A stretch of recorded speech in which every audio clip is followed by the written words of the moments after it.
A quick look at the first part of Apples in Winter for the C-sharp D-box. We'll play the first phrase using a top E there, rather than perhaps the more commonly found D. We'll use E because it allows us to do some nice things with chords here.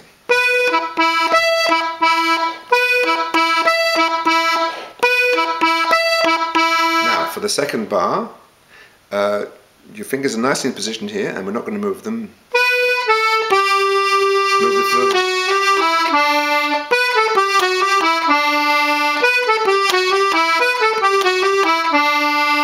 So there's a big pull sequence in the middle there. First finger comes across, back, push.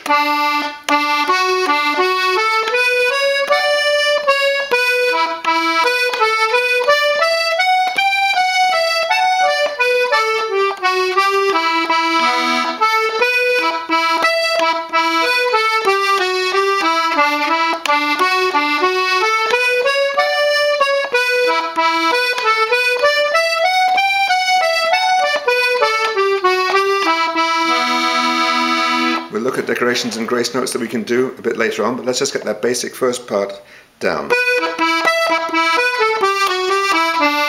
It's very important, I think, to get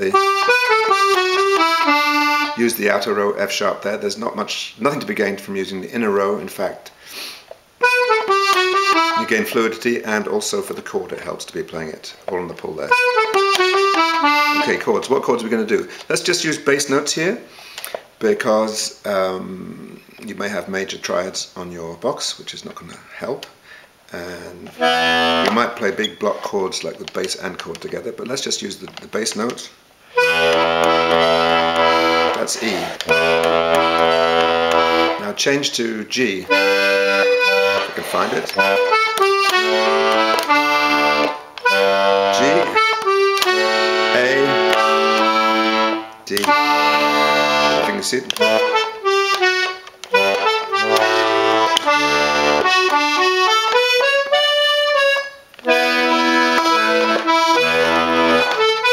D, G, that's F sharp minor, or F sharp bass. So there we are, that's the first part. We'll look at the second part a bit later, but this is a quick clip to get you started.